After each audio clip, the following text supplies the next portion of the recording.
Welcome to Amazing Kids. I'm Dr. Jennifer Hensley, pediatric nurse practitioner and co-founder of Amazing Kids.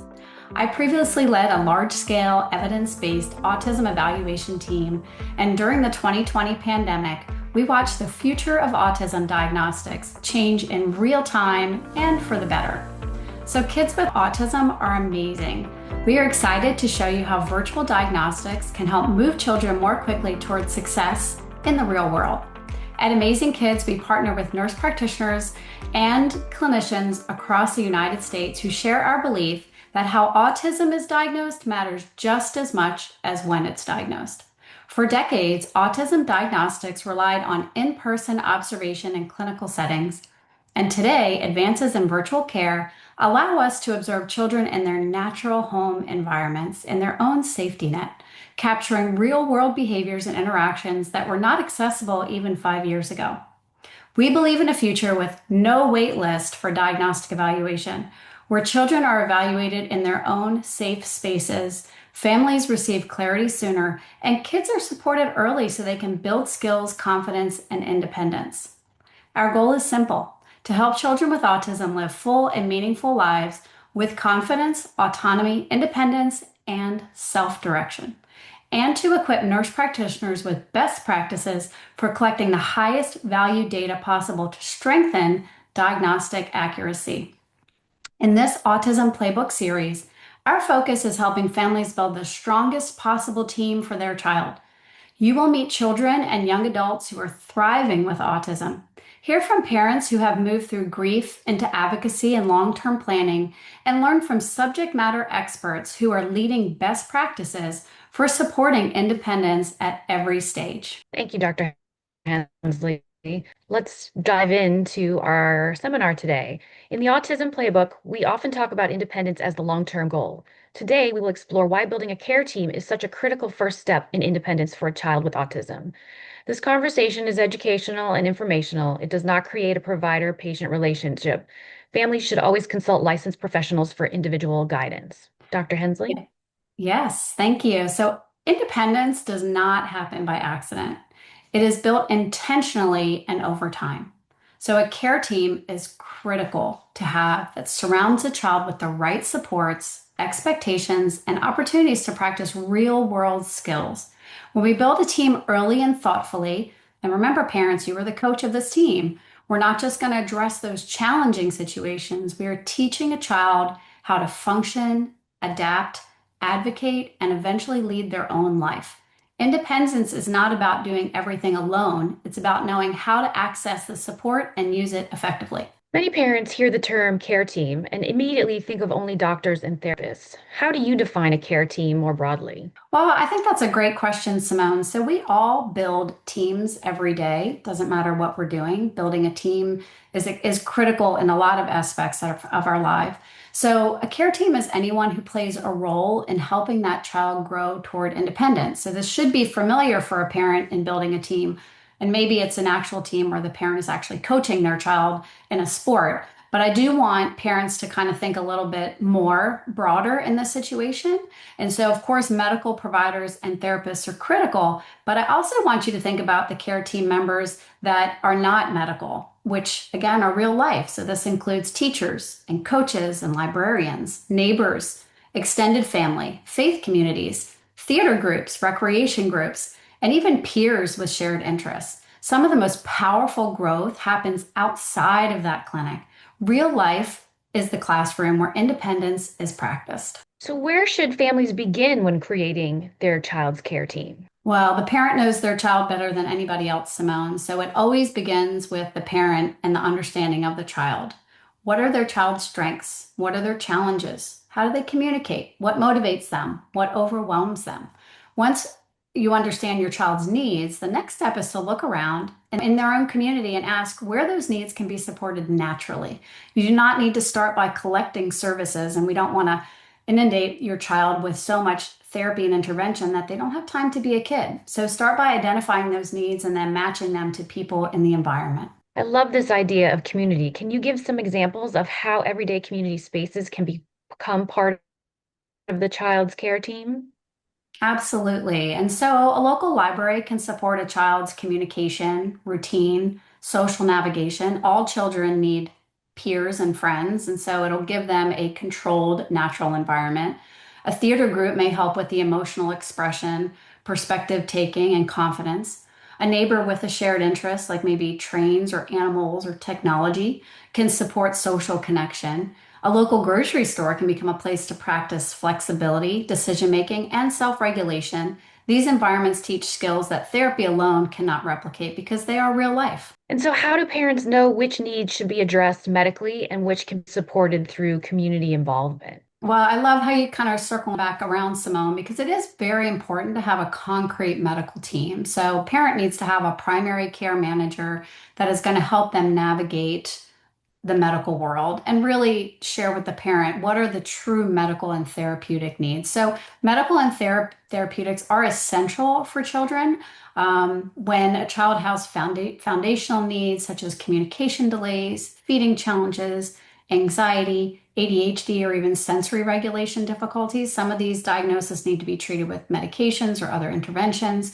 But community based support should come in at the very beginning as well. Once we know what the child's needs are and how that child functions, therapy will build the skill, but the community was going to help the child practice the skill. Remember, most therapies are going to be very short time, 1 hour a week, or sometimes if it's ABA, it might be a little bit more intensive. But both are necessary and they should work together rather than compete with each other. But at the end of the day, the child only has so much time. And so it's very important for parents to navigate and understand that that child's time is precious and we want to make sure that they have that opportunity to grow these skills in the community. Parents often worry that building a care team will be expensive or overwhelming. What would you say to those families? Well, a strong care team does not have to be expensive. And I actually like when children are graduating from their therapies and transitioning into the community. So some of the most impactful supports cost really nothing. The key is being very intentional. Parents do not need every service available. They don't need the latest and greatest, intervention. They need the right supports at the right time. When families understand their child and leverage the existing resources, the process becomes manageable and empowering rather than overwhelming. And really and truly, parents have to be prepared to put people on the bench. That's why I talk about that many times throughout the Autism Playbook, which you'll see behind me in the corner of my display here, is that it's really important for a parent to know when it's time to put a player on the bench. So as a child's learning how to communicate verbally, speech therapists should be on first base or home plate. They should be out there on the field in those key positions. But once that child learns to communicate, we may need to stop therapy for a while, and then maybe we bring it back during adolescent years when we're working more on tone and prosody of speech. And so it's important to know again, not every player stays on the field at all times. We have to adjust the players based on the child's needs. Well, and as you just said, basically parents are, the coach for their child's team. But how does that role for parents change over time as the child moves towards independence, which is our ultimate goal? Absolutely. And it really is no different than being a parent of any other child. So when you have that infant in your arms, you're coaching that team for that child at all times because that infant can't even feed themselves. But as we get to be 2 and 3, we start to feed ourselves, and parents are not having to be there giving the child their nourishment. So it's the same thing when you're building a team for a child with autism. The parents are going to coach the team and they're going to coordinate, they're going to advocate, they're going to make decisions. But over time, the goal is to slowly transfer that role to the child, just as with any other child. I expect an 8-year-old to be able to go into the little grocery store and be able to pick out, I say like a convenience store, pick out the kind of milk they want, be able to go up to the counter, pay for the milk, get the right change, and leave the store, right? So I want your child with autism to be able to transfer to those independent roles as well. So independence means that the child learns to understand their needs, asks for support, and eventually builds and manages their own team. So our job is not to protect the child from the world, but to prepare them to navigate it. Thanks for that question, Simone. Well, and to just dig into that a little bit deeper, what mindset shift is most important for families when thinking about care teams and independence? Yeah, so I would say the most important shift is moving from fear to possibility. I just want to say that again. So moving from fear to possibility. So, autism does not mean limited potential, it means different wiring. When families stop asking, what is wrong, and start asking, what does my child need to do to thrive? Everything changes. It's magical. And so a care team is not about fixing a child, it's about equipping them, giving them the tools, giving them the experiences, and giving them the confidence to live a full and meaningful life. So again, we want to shift from fear to possibility. Stop asking what is wrong and start asking what does my child need to thrive and be successful. So, if families were only to take one action after this seminar, what would you want it to be? So I want you to start looking at your child through the lens of strengths and needs. And then I want you to look outward into your community and ask who and what already exists that can support your child's growth. Independence is built one relationship, one experience, and one skill at a time. And I actually think there's already a question in the chat for it. After diagnosis, who should be among my first team members I should look into getting me started, the most critical team members? I love that question. And children with autism, again, autism is a neurodevelopmental disorder. Children with autism have social delays and rigid behaviors. And that those social delays are really and truly what limits them as they're getting older and getting more exposure to the community. So I would say the most critical team member is to build a solid primary care team, a primary care provider that can really help you as a parent navigate. You're always going to need a primary care provider for your child to have well visits and sick visits, but that primary care provider should have enough touch points with your child that they know your child and can really give you an accurate assessment of what your child's needs are. I would say that's one critical member. Another critical member is, so you as the parent or the coach. And so every coach needs what? We need assistant coaches. We need assistant coaches that are going to support you as the coach, be honest with you about your decisions, and give you guidance and direction and be the wind beneath your wings. And so this is a really good question. And I think, oftentimes parents feel like they have to do this all by themselves, and parents just absorb this. I don't want to use this word burden, but it does feel very overwhelming to the point where it can feel like a burden. And if you don't have the right assistant coaches next to you, supporting you and giving you the tools that you need to be the best coach that you can be, this is going to be a challenging team to build. So pick those assistant coaches wisely. They may be a neighbor, maybe a sibling, maybe a cousin, maybe another parent that has a child that's also on the spectrum. And so I would say, again, primary care manager and assistant coaches are critical. After that, the team is going to adjust over time, but you will always have a good, solid primary care provider, and you should always have good assistant coaches. Not that you're not going to change those two, but I would say those two members need to be the foundation of your team. Thank you for that question. Thank you. We'll wait a couple more minutes. I don't see any additional questions at this time. There's just a comment. Thank you. I appreciate you clarifying who the assistant coaches should be. Thank you. At this time, I'd also kind of like to welcome if anybody wants to come on. You don't have to show your video, but if you want to come on and introduce yourself, we'd love to hear from you. I'll go first, Dr. Hensley. This is Kim Blair. Good morning. Hi. Great to hear from you. Oh, thank you. Thank you for the invitation. So, our son Gavin was a patient of Dr. Hensley's for 10 years here in Virginia. We first met Dr. Hensley when he was 8 years old, and he came to the military hospital in need of a pediatric specialist, and that was Dr. Hensley. And she was amazing over the next 10 years, helping Gavin and us develop a great team and helping us navigate and be flexible when we needed different team members or different ways to help him. And when he accomplished things and we were like, okay, we can step back from that, but now this area is needing some help. So how do we go about that? And Gavin is now 21, and we just dropped him off at college 2,500 miles away from us. Yay! And he is living independently with roommates and making his own dinners and going to his own classes and keeping his own schedule. And he's happy and he's doing amazing. And I just can't thank you enough for the amount, those 10 years that you put into our son as one of our key team members that has made his life and our life just so different than it would have been. So there we go. Thank you, Kim. Gavin is one of my most special patients. I'm going to brag on him a little bit if that's okay with you, Kim. Um, he is an Eagle Scout, and he came to me and said, Dr. Hensley, do you have any ideas of what I can do for my Eagle Scout project? And we brainstormed, and he did it all by himself, made the first sensory room in the primary care pediatric clinic in a military treatment facility.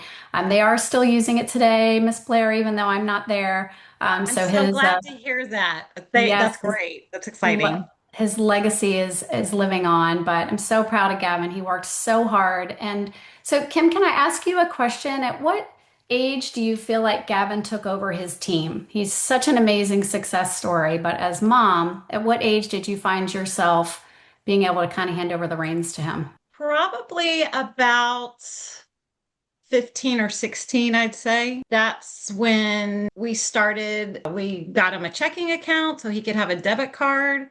And we'd practice, like you said, like we would go to the grocery store and he would get a cart and put in the groceries he wanted. He would use his debit card to pay for them, some of those life skill things that we knew, okay, at some point the goal, like you said, was really independence. What kind of life skill things can we practice now to help him along the way? We saw about at the age of 15 or 16 where he was feeling confident, where he could contact his teachers independently for help when he needed answers to questions.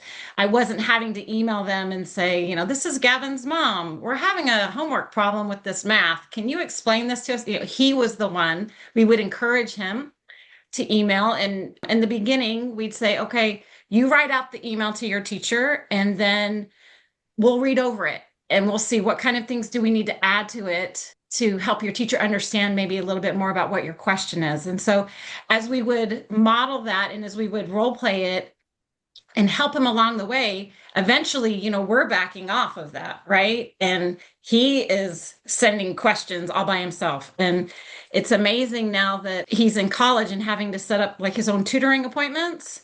I'll ask him how class is going, and he'll say, good, this one class is hard, but I already set up the tutoring appointment, Mom. Don't worry, it's on Tuesday. I'm going. Great. So it's so exciting to see him advocating for himself.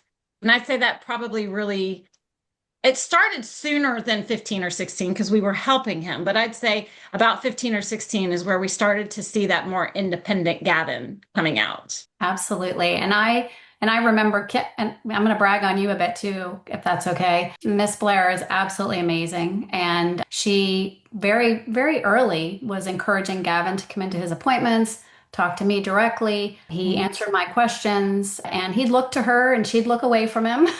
Precious as can be, he'd look to her to try to get her to respond to me. But nope, she'd turn her face away a little bit and he'd look at me and he'd answer the question. And so that's just empowering. Every time I saw him for appointments, he was getting more and more confident in himself and his skills. And you need to pat yourself on the back, Mama. Great job. I'm proud of you.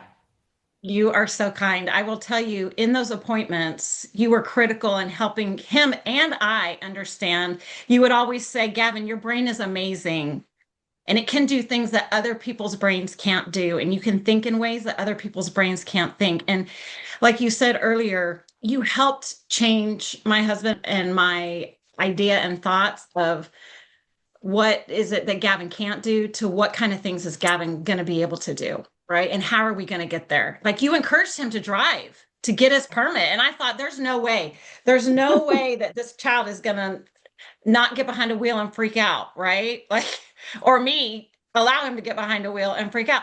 But he did it, and he has his own license and he drives himself places all the time. And it's just that journey and not being scared, like you said, but thinking about, yeah, really what are the abilities of this child, not what are the disabilities of this child. So Yeah, so the mission here is to just empower parents and empower kids. And really we have to shift society. This is an amazing diagnosis. It's nothing to be fearful of. Yes, they have a few more hurdles definitely, and they need more tools for their toolbox, but you're able to parent Gavin and just like you've been able to parent your other kids. So what you're experiencing now, I would say most college students, when they go off to college, probably don't jump in and just ask for tutors. I think that Gavin's ahead of the game at this point because most kids are I've heard lots of stories where kids that are typical, they end up failing out of school because they've never really learned how to advocate. So Gavin is, I would say, a beyond what a typical college student is at this point with that advocacy. So I'm so proud of him. It's so exciting. Thank you so much for all the support. Absolutely. Absolutely. Does anybody else want to introduce themselves or have any other questions? Looks like maybe we're going to have a comment. So let's just talk about early autism diagnostics. So building that team early, and Miss Blair, I might have you jump in here at some point again, if that's okay.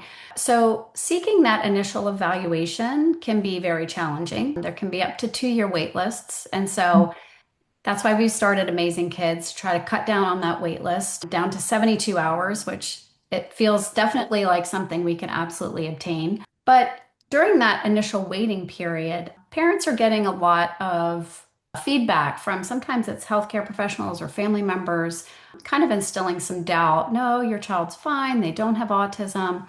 And so making that transition from, I know something's wrong, to get to the point where I do need to seek services and there's just, I don't even know where to begin. And people are telling me, yeah, maybe everything is okay with my child, but I really know that something is not quite okay with my child.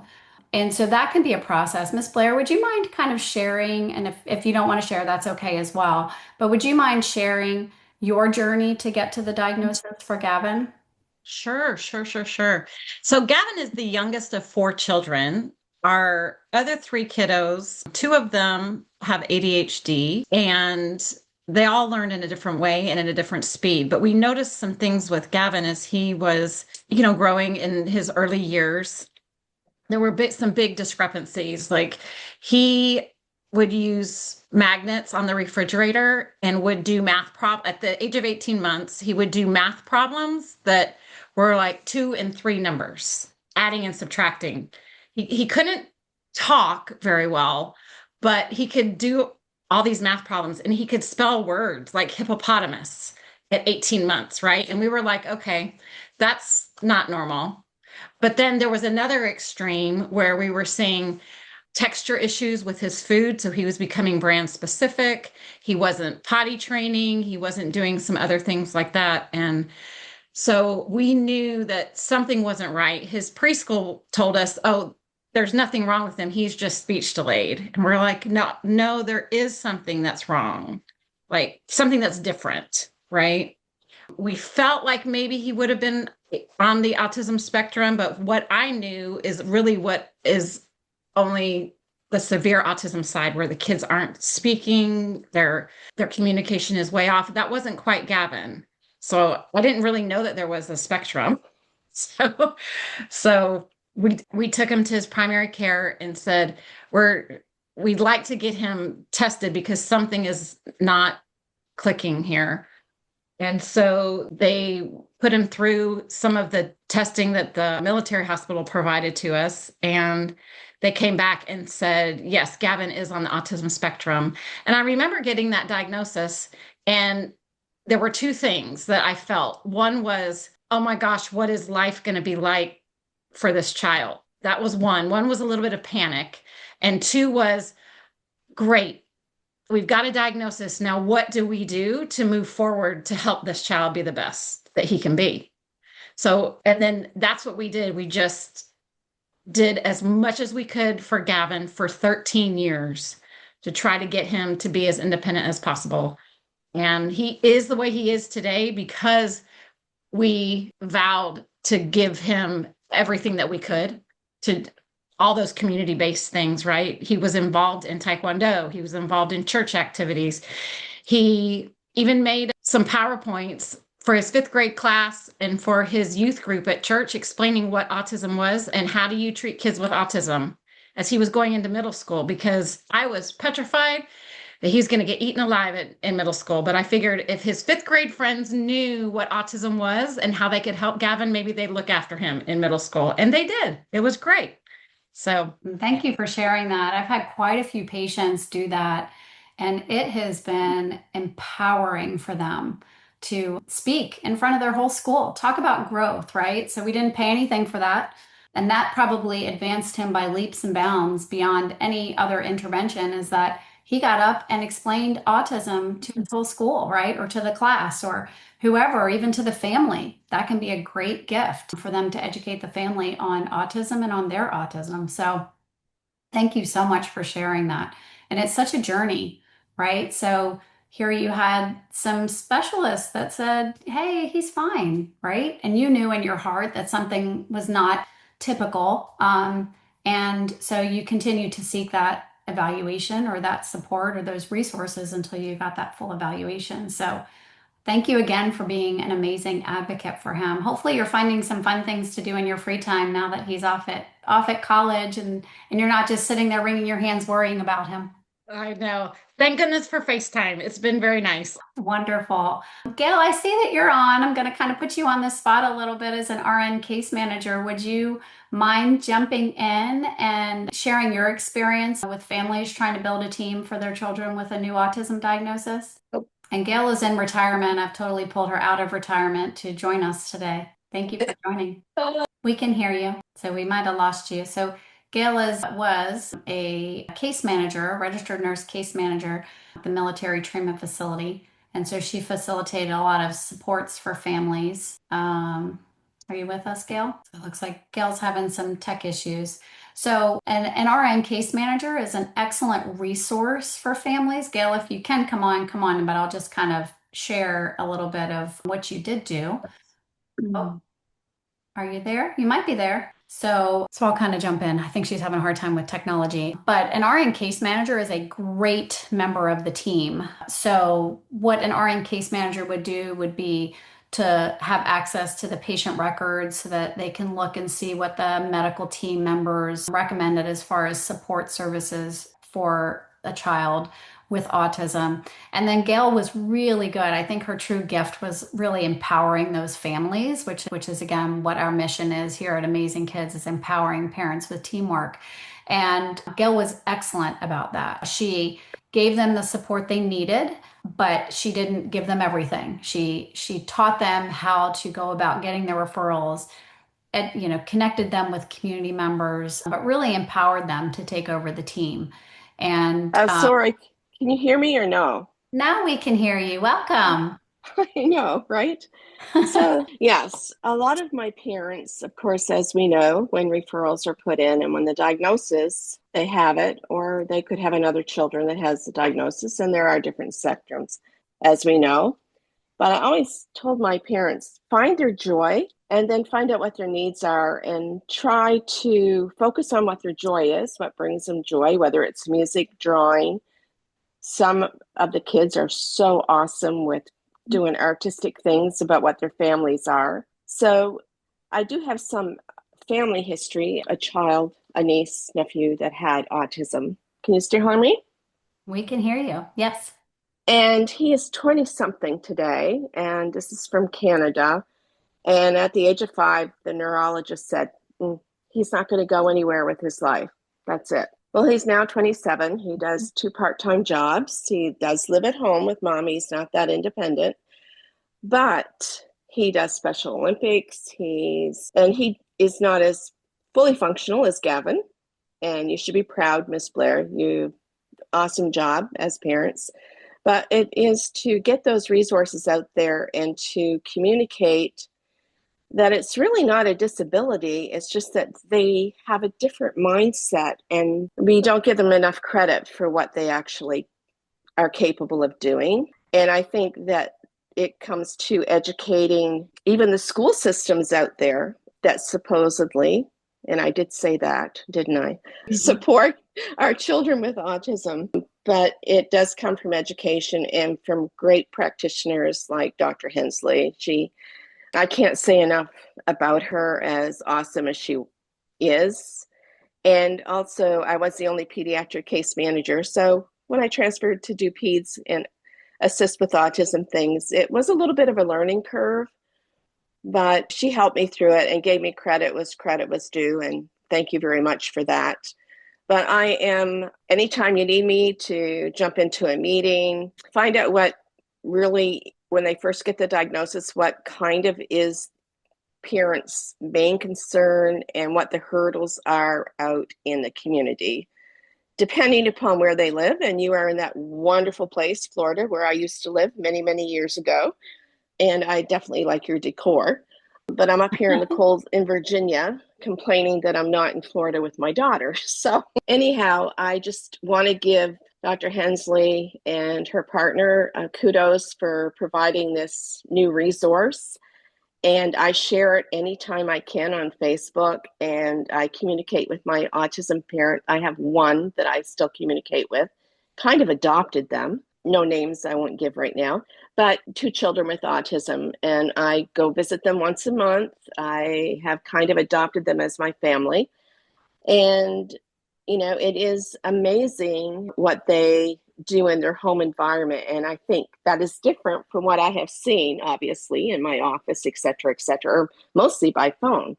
But it's good to see them in their environment. So I'm sure that with you being able to, how can I say it, help make that diagnosis early, because as we know, the wait list is so long and even longer now that you're gone.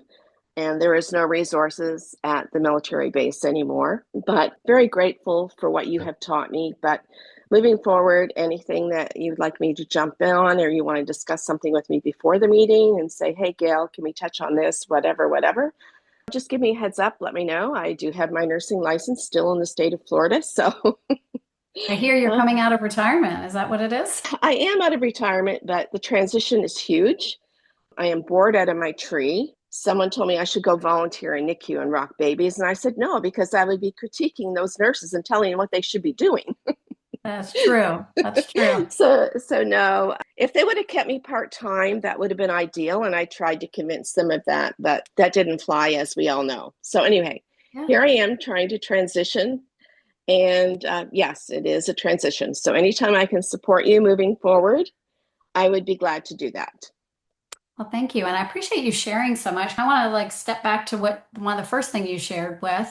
And I'd like some feedback in the chat. So that neurologist that diagnosed your nephew, great, you got him with a neurologist to diagnose. But with his comment, where should he go, everybody? Should he be on the field or should he go on the bench? Right? On the bench. On the bench. You're telling me that a 5-year-old is not going to amount to anything or whatever he said or has no I mean, that's horrible. And it's unfortunate that that's a lot of families hear that. And that hurts my heart.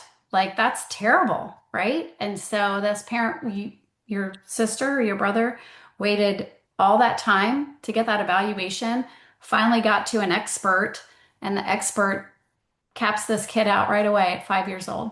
And so we have to shift this thought process. So autism is social delays and rigid behaviors. And those social delays, as kids get older, they're going to hit a point where they socially can't integrate with autism or they struggle to integrate. And so the rigid behaviors are going to get worse and worse and worse at that point.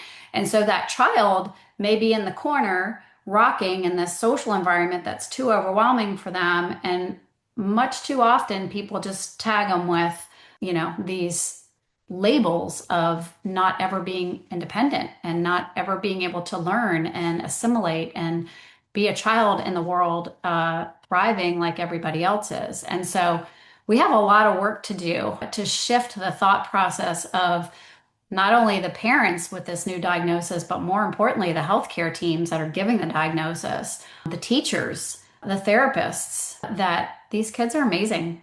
There's plenty of very famous people in this world that have autism that are very, very successful. I always like to bring up Messi, our very famous soccer player, is very vocal about his autism. And I would say kids wear his jersey more than any other soccer player out there in the world.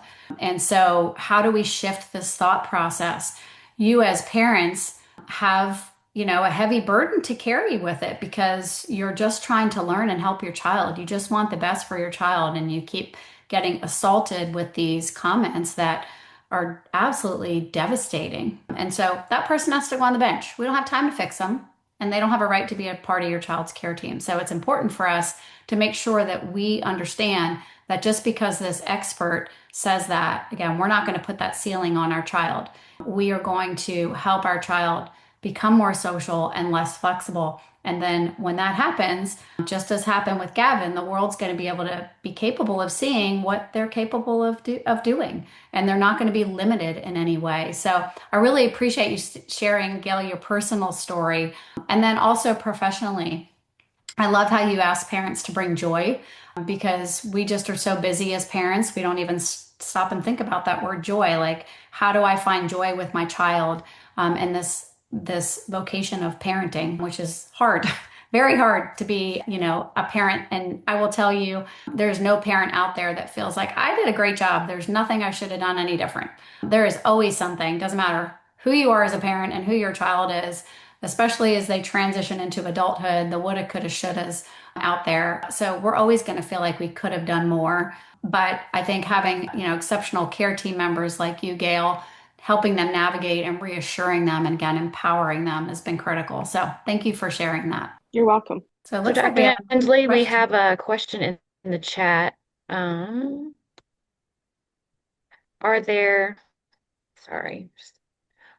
online autism tests? Sorry, I'm having trouble with my cursor. I can see it. Are there online autism tests resources that kids can take regarding possible diagnosis before they meet with an expert and getting an actual diagnosis? Thank you for that question. So, there are definitely lots of online resources. If you go to our website, amazingkidsautism.com, and go to the resources section, we do have typical stages of development that parents can kind of look through and review and see if those, their child is not meeting those developmental milestones.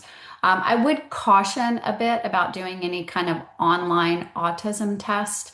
And let me educate you a little bit about our autism tests in general. So we don't have a standard, even as a expert clinician on autism diagnostics, I don't have a standard tool that I have to use that everybody knows that this is the standard tool. And if you do this tool and this tool is positive, then the child has autism. Autism really and truly is a clinical diagnosis. So it depends on the skill set of the clinician evaluating the child to discern if the child does or does not meet that criteria.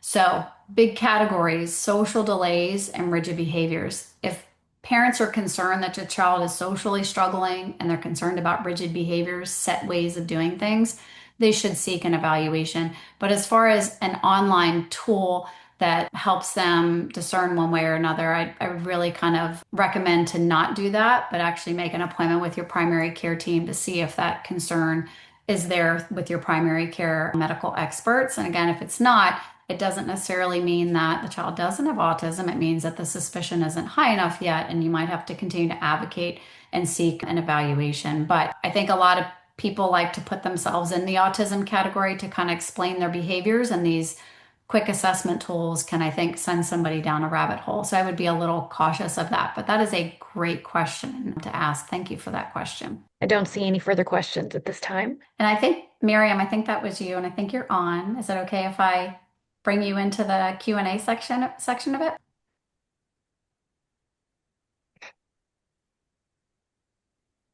Excellent. Sure. Excellent. Thank you so much for joining. So Miriam has quite a bit of experience. Miriam was a colleague of mine. I'm fortunate to still be able to call you a friend as well. Miriam did a lot of work screening patients with autism and was absolutely wonderful and new to the whole world of pediatrics when she joined our team. Miriam, do you have any advice for families when seeking a primary care provider and getting their children screened in the medical office? Again, with Amazing Kids, we are actually avoiding a child coming into the office and the stress of having to come into the office and go and get vital signs. But do you have any advice for families for when their kids do have to have these assessments? What would you recommend that they do to advocate for their children? One thing I kind of noticed when screening, can you hear me? Yes. Okay. Is a lot of times the parents were taking over just even in the screening processes and answering questions for the kids as opposed to letting the kids be themselves. and answering their own questions and how they're feeling. Now, obviously, the parents know more in terms of there might be stuff that the kids aren't saying, but sometimes shutting down the kids, I thought that could have been handled a little better. But again, I'm just seeing a quick snapshot, so I don't know what's really going on. But that was one thing I kind of noticed with that. Oh, thank you for sharing that. That's so important. I think Miss Blair even touched on this earlier of letting Gavin answer questions himself. I think that must be really hard as a parent because, again, we want to keep our kids in that safety bubble zone and protect them instead of educating and empowering and encouraging that independence. And so I think also time also plays a factor. We're trying to hurry up and get into medical appointments, but those are little learning lessons. And so do we really need a therapist to help us do that? No, we just need to encourage the child and expect the child to be able to answer their own questions and advocate for themselves. Even something as simple as screening questions for a medical appointment, or it can even be something like we're at a restaurant and they have to order for themselves. And so encouraging that independence and advocacy instead of kind of continuing to be overbearing and taking that burden off the child.